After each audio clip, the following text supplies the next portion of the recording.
Thank you, ladies and gentlemen. We had a very good discussion with Secretary General. Actually, we continued our good discussions from earlier times. Well, I would say that we could, in a relatively short time, speak about many very important issues. First of all, surely the Finnish partnership, enhanced partnership to NATO was discussed, and what we have seen during the past decade or even shorter period, the partnership has been developing, and it is still developing. We have a lot of common and a lot of common understanding how we can guarantee the most important things to ordinary people's life, that is the peace. I took up also the question of a worrying question of how emerging technology is also bringing us new kind of weaponized problems. That is artificial intelligence, all what happens in space, drones, robots, whatever. And the problem with these new kind of elements is that unlike traditional weapons, it's very, very difficult to trace these kind of new elements. And thus, what we need is trust. And this brought me to spirit of Helsinki. During the coldest Cold War time, it was possible to create at least some minimum trust in between big players. That was then Soviet Union and USA. Now we are urgently in need of at least some minimum trust. How to handle these kind of new elements? They surely threaten all of us, and everybody has an interest trying to get at least minimum level agreements and minimum level trust to each other. I was very delighted to hear that the policy of NATO as to comes new memberships is, and I'm sure we hear more about that. The Finnish position has been, like we all know, that we don't close the door ourselves, our doors. We also discussed a bit about European Union, NATO, about NATO concept, Euro compass. I don't believe that we have any problems with developing both of them. And once again, the word behind this is the peace. If we all want to build up peace, that means that we are going to the same direction. I heard that the dialogue side of NATO policies is weaker now than maybe earlier on. We should enhance and try to build up circumstances where dialogue, for example, with Russia and China, with NATO and with others, would be more open. That's also an element of trust. And I'm sure that we are all working to the same direction in this. So, please. And thank you very much. It was a very interesting discussion. Thank you so much, President Niinistö, dear Sauli. It's great to see you again and great to be back in Helsinki. And it's also great for me to be here together with the whole North Atlantic Council, representing all the 30 members, allies in NATO. And Finland is one of NATO's closest partners, and we very much appreciate the fact that we have been able to strengthen this partnership over the last years. We share the same values, we share the same security challenges, and therefore it absolutely makes sense that NATO and Finland are working closely together on issues of common importance for both NATO and for Finland, including on the security in the Baltic Sea region, but also in the high north. Together, we make the Euro-Atlantic region more secure and more stable, including through NATO's enhanced forward presence in the Baltic region, our air policing mission, and of course Finland's commitment to its national defense. So, Mr. President, I have always welcomed the discussions we have had on Russia. Your pragmatic relations with your neighbor supports NATO's dual-track approach, including to have a meaningful dialogue with Russia. I would also like to thank you for your personal efforts over the years to promote air safety in the Baltic Sea region. In recent years, we have developed ways to make sure that we are able to work even more closely together, that our forces are able to operate and communicate with each other quickly and securely. Our forces, the NATO forces and the Finnish armed forces, exercise together, and we work together to help build international peace and stability from the Western Balkans to Iraq. I also value our regular political dialogue and consultations. Only last week, Finland participated in a meeting of the NATO defense ministers in Brussels, and today's visit by the North Atlantic Council is a further demonstration on the strength of our bond. Our partnership means more security, both for NATO and for Finland.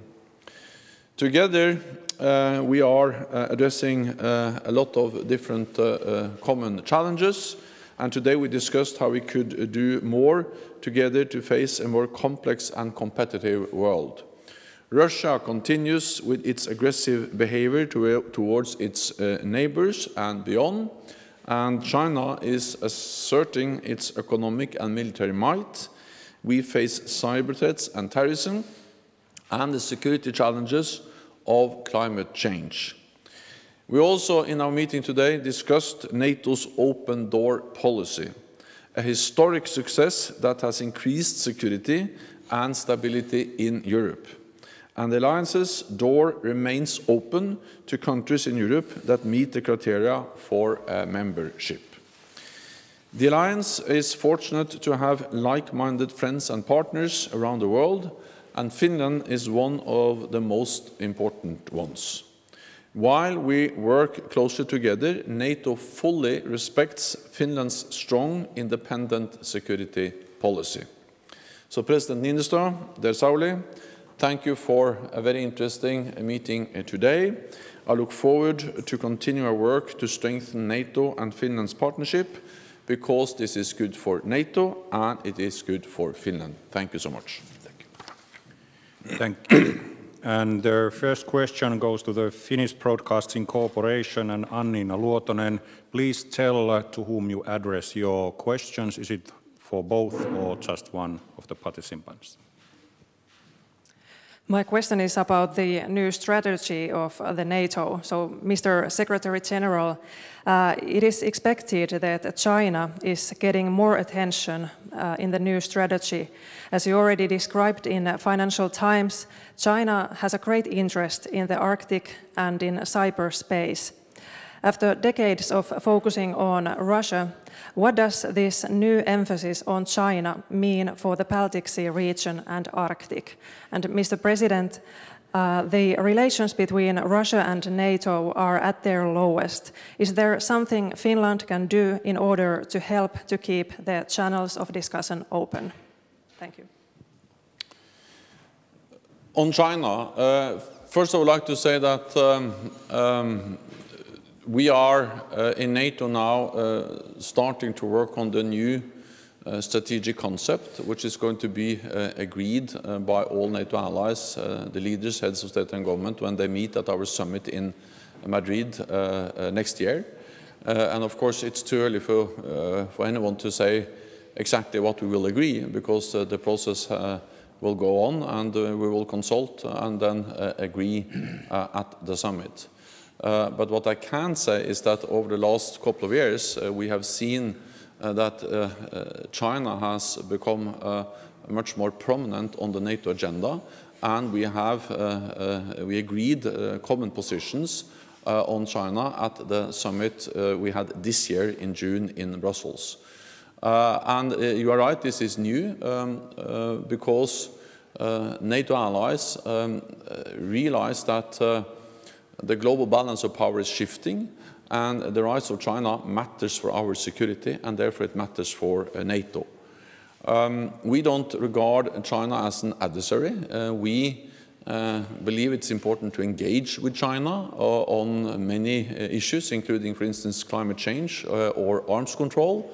But we also realize that China poses challenges to our security. China will soon have the biggest economy in the world. They don't share our values.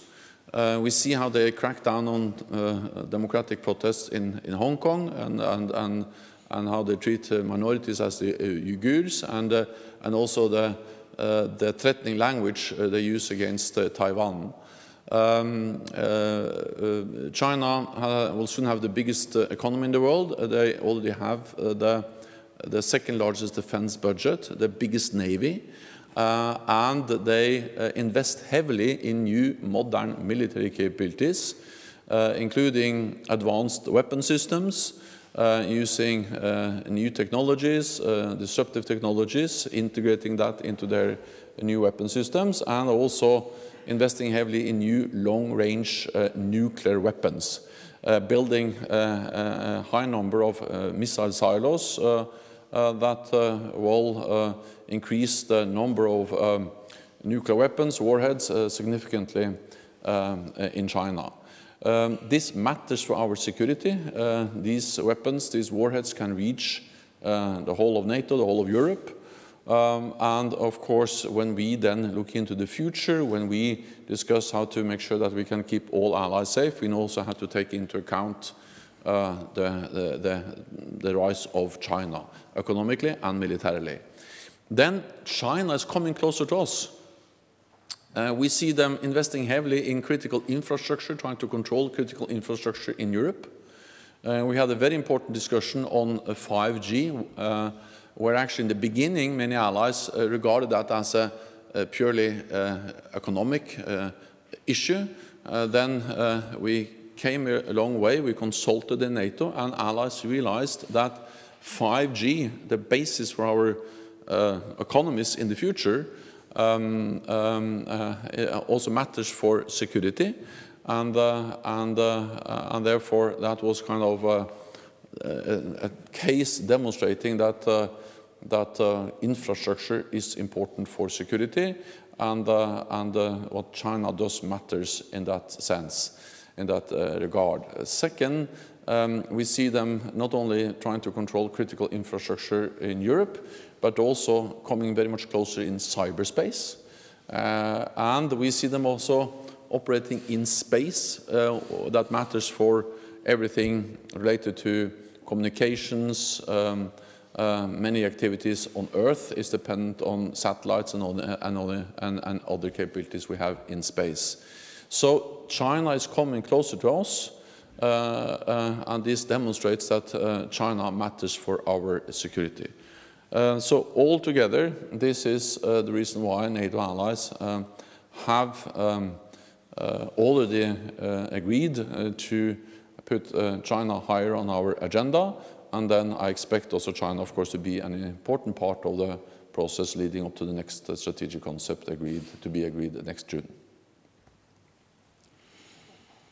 Yes, I have been advocating for dialogue for the whole time I have been in this office.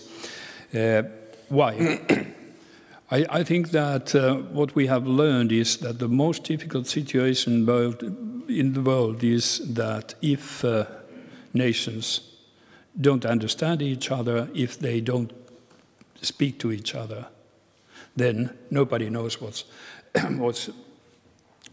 in the other's head.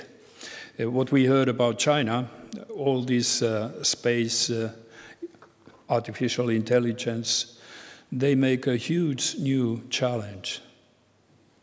And if we are not able of talking about them because they might be a problem for everybody. So there should be a basis for discussions and a basis for at least create a minimum level of trust between the main actors. What comes to NATO-Russia relation, deterrence, I think is in good place, but the dialogue, as we have heard, is not working very well. I have, with my discussions with Russian leaders, always tried to point out that it is important that there's a Russian-Western discussion going on, West in this NATO, EU, whatever. And I will continue keep advocating this kind of position because it reflects the Helsinki spirit, and that's what we need now. Next question, Päivi Lakka, Ilta-Sanomat. Thank you. I would have a question for Mr. Secretary General about NATO's new strategic concept. What role will NATO's enhanced opportunity partners such as Finland have in this renewed NATO? And do you see the role changing somehow? And secondly, will the doors remain open for Finland's NATO membership also in the future? And if also Mr. President Niinistö would like to comment the discussions you had around this topic today, and what does the renewed NATO strategic concept mean for Finland in your opinion? Thank you. NATO's strategic concept is our most important document next to the founding treaty. This concept is something we revise not so very often. The last time we developed and agreed a new strategic concept was back in 2010. But now we have agreed that we should develop and agree a new strategic concept because the world has changed fundamentally since that time. And for instance, in the current strategic concept, we refer to Russia as a strategic partner. You know, that was before Crimea, before the significant military build-up by Russia that led to the demise of the INF Treaty. We hardly mention climate change at all. Now we realize that climate change is important for our security, should be reflected in the strategic concept, and China is not mentioned with a single word. So the reason why we have agreed that we need to develop a new strategic concept is simply that the world has changed fundamentally over the last 10 years, so now it's time to update and develop a new concept. That's exactly what we'll do as we prepare for the next summit in Madrid next June. Then again, I cannot tell you exactly what will be in that concept, but I expect that, of course, partnerships will be important. Because if anything, a more competitive world, a more challenging security environment just makes it even more important for NATO to work with our closest partners, the enhanced opportunity partners, Finland, one of them. Is something we highly value. It's extremely important, and especially when it comes to the security situation in the Baltic Sea region, in this region. NATO is present in the Baltic countries, in the Nordic countries. Finland and Sweden are important partners, and we appreciate and value that we are able to work together, exercise together, communicate, and strengthen our partnership. We also welcome the fact that Finland is participating in different NATO missions and operations, also in our presence, for instance, in Iraq. So I believe that partnership will become just more important, and that this new strategic concept will stress and demonstrate and underline the importance of partnership, especially with our close partners as Finland. Then I also expect that, of course, it will be stated that NATO's door remains open. NATO enlargement has been a great success. It has helped to spread democracy, stability, peace throughout Europe. At the end of the Cold War, we had 16 members of NATO. Now we are 30 members, almost twice as many, and that has helped to stabilize Europe, to promote peace and stability. And we have demonstrated that NATO's open door policy is something we believe in, not only in words but also in deeds, because over the last few years we have had 2 new members, North Macedonia and Montenegro. And of course, Finland being such a close partner with such a high level of interoperability already, of course, Finland is very close to NATO. So NATO's door remains open, but it's for Finland to decide. For us, it is extremely important, also based on actually the Helsinki Final Act, agreed here in 1975, that it is for every sovereign independent nation to decide its own path, whether it would like to be part of a military alliance as NATO or not. So this is, at the end of the day, up to Finland to make that decision. We respect that decision if it's no, and we respect it if it's yes. Then we'll sit down and start to discuss, and as we do with all aspirant countries. The last thing I'll just add is that, as President Niinistö said, dialogue is important. NATO believes in dialogue. Also, of course, with Russia. Russia is our neighbor. Russia is investing heavily in new modern nuclear capabilities.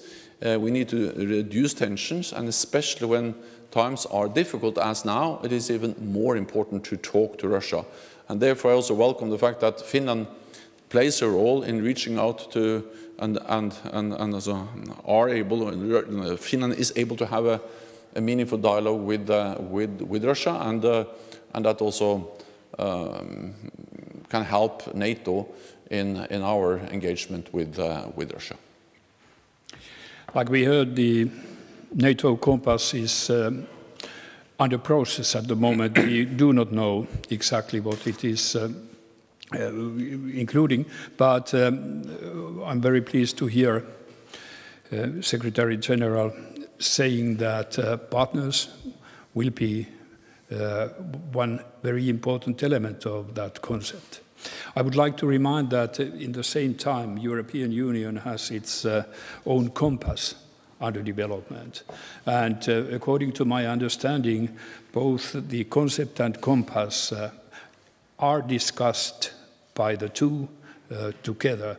So I do not expect any problems with that, but we see, hopefully, more secure Europe after those documents are finished. Question goes to Pekka Hakala, Helsingin Sanomat. So, Turkish President Erdogan told last week that he's going to expel 10 ambassadors out from Turkey. So, Mr. President, to you, Finland being one of these countries, how to solve this diplomatic crisis? And Mr. General Secretary, doesn't this mean an awful split inside NATO? And doesn't it actually mean that after the catastrophic retreat from Afghanistan, the organization is weaker and less internally coherent than ever? First of all, it so happened that ambassadors in Ankara, 10 of them, gave a statement which what I know about it is very much in line with the decision of European Human Rights Court. So that's the basement. We have heard, yes, by media, that there would be some Turkish reactions, but we haven't heard it in diplomatic language yet. And so we are waiting what the reality here is, whether Turkey takes steps or not. Before that, it's very difficult to give any larger answers. I'm of course aware of the issue, but as President Niinistö just said, no measures have been implemented, and I know there are contacts between Turkey and the countries involved, including the NATO allies involved. So I think that until we know more about the outcomes of those contacts, I think it's too early to say anything more. Yeah, because there are now contacts between the countries involved and Turkey. On Afghanistan, I think it is important to remind everyone on why we actually went in. We went into Afghanistan after a terrible, deadly attack on the United States, a terrorist attack. Then we went in to degrade Al-Qaeda to fight international terrorism. And over 20 years, we have been able to prevent any terrorist attack organized from Afghanistan against any of our countries. What has happened in Afghanistan over the last weeks is a tragedy for the Afghan people. It's heartbreaking for all of us who supported Afghanistan, including Finland. I met Finnish soldiers in Kabul, and I would like to praise them for their professionalism, for their dedication, and for the efforts they made in preventing Afghanistan becoming a safe haven for international terrorists. But their efforts were not in vain, because NATO allies, together with partners as Finland, were able to prevent any attack from Afghanistan for 20 years, were able to prevent Afghanistan from returning to a platform for terrorist organizations to prepare, organize attacks against our countries. And our ambition is to preserve that gain by using the leverage we have on the Taliban, the financial, the political, the diplomatic leverage, to prevent Afghanistan turning back, becoming again a safe haven for international terrorists. And allies, especially the United States, have also made it clear that they have the capabilities to strike terrorist organizations from distance over the horizon if needed. So, yes, it is a tragedy for the Afghan people, and many of the gains we made, not least in when it comes to the rights of women, political participation, the role of women in the society. There we have seen serious setbacks and big disappointments. But when it comes to fighting terrorism, which was actually the reason we went in, we have achieved important things. We are aiming at preserving those gains, and I'm grateful for what Finland did and all allies did in degrading Al-Qaeda and fighting international terrorists. So the last thing I will say is that the decision to leave was a decision we made together after consultations. It was not an easy decision, because we knew when we made the decision to end the NATO military presence in Afghanistan that we risked Taliban coming back.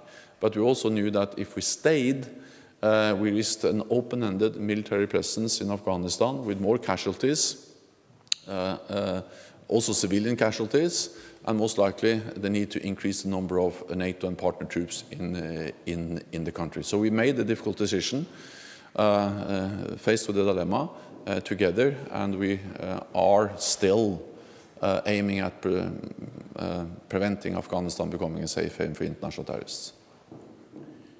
And last question, Hanna Gråsten Lahtinen, Iltalehti. Hey, I would like to have a question for Mr. Secretary General. Finland is an EOP partner for NATO. What would NATO do if Finland was attacked militarily? And would NATO help Finland militarily? So Finland is a close partner, and we work together with Finland, we exercise together with Finland, we have increased what we call interoperability, the ability of our forces to operate together, to communicate, and we demonstrate that in both NATO missions and operations, but also in big exercises where we exercise and train together. This is important. NATO has also increased its military presence in this region, in the Baltic Sea region, especially with the battle groups in the Baltic countries and with the air policing in the Baltic region, and also with more naval presence in the Baltic Sea. And then we also know that Finland has a strong defense, has a strong and very capable armed forces, and of course all of this together matters for our security. It's important for Finnish security, and it's important for NATO. But of course there is a difference between being member and not being member, and the difference is that Article 5 of the Washington Treaty, our founding treaty, that states that an attack on one ally will be regarded as an attack on the whole alliance, on all allies. That collective defense clause doesn't apply for Finland. That's the difference between being a member and not being a member. And again, as I said, NATO's door remains open. It's a Finnish decision. We respect the Finnish decision, whatever it is, because Finland is a sovereign, independent nation, and and Finland then decides itself. But being a member, then Article 5 applies. Being not a member, then Article 5 does not apply. That's the difference.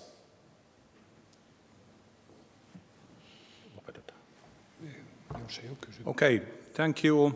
This ends the press conference. Thank you very much. Thank you so very much, and thank you, Mr. Secretary General Jens. It's always a great pleasure meeting you. Thank you. And we will continue now with the Council. Yeah, thank you.